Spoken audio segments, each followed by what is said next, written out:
പറയുന്ന കാര്യങ്ങൾ നമ്മൾ മീൻ ചെയ്ത ഉടനെ പ്രാർത്ഥനയിൽ പൊരിയുണ്ടാവും, പ്രാർത്ഥനയുണ്ട്, സ്പാർക്കുണ്ടാവും. അപ്പം അത് എപ്പോഴും ഇതുപോലെ ആയിരിക്കണം. നമ്മൾ എന്ത് പ്രാർത്ഥിച്ചാൽ അത് നമ്മൾ ഓൺ ചെയ്യണം, അത് മീൻ ചെയ്യണം, അത് നമ്മൾ അതുപോലെ ഉദ്ദേശിക്കണം.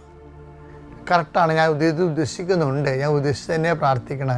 അല്ലെങ്കിൽ ആൾക്കാർ പറയാം അല്ലെങ്കിൽ ആത്മാർത്ഥമായിട്ടാണ് ഞാൻ പ്രാർത്ഥിക്കണമെന്നൊക്കെ പറയത്തില്ലേ, അതാണ് ഈ സാധനം, പ്രാർത്ഥന സ്പാർക്ക് ഉണ്ടാക്കുന്നത്.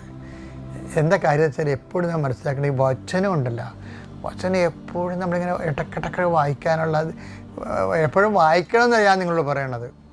നിങ്ങളുടെ പരാധീനതകൾ ദൈവത്തോട് പറയണം. കർത്താവേ, ഇപ്പം ഞാനിപ്പോൾ കുറേ നാളോട് പറഞ്ഞു, ഞാനിപ്പോൾ ഈശോയെ പറയാൻ തുടങ്ങി, ഈശോയെ എനിക്ക് കമ്മ്യൂണിയം സ്വീകരിക്കുമ്പോൾ ഒരു ഇൻറ്റിമസി വേണം മുമ്പത്തേക്കാളും.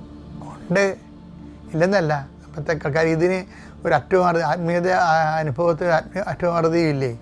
അത് നമ്മൾ കുറേ ക്ലേശത്തിൽ പ്രാർത്ഥിക്കുമ്പോഴാണ് അതിനൊക്കെ കുറച്ചുകൂടി വിലയുള്ളത്. അല്ല, നിങ്ങളൊക്കെ ഓർക്കണത് ഇതിൻ്റെ ക്ലേശം കഴിയട്ടെ. കാര്യം നമ്മളെ കടലിലെ വെള്ളമെല്ലാം തിരയെല്ലാം ഒഴിഞ്ഞു പോയിട്ട് വല്ലവർക്കും കടലിൽ കുളിക്കാൻ പറ്റുമോ? ആ തിരയിലാണ് ആൾക്കാർ കുളിക്കുന്നത്. പ്രസംഗങ്ങളിലാണ് പ്രാർത്ഥന. പ്രസംഗവും ഉണ്ടാവും, പ്രാർത്ഥനയും ഉണ്ടാവും. അത് രണ്ടും ഒരുമിച്ച് പോകും.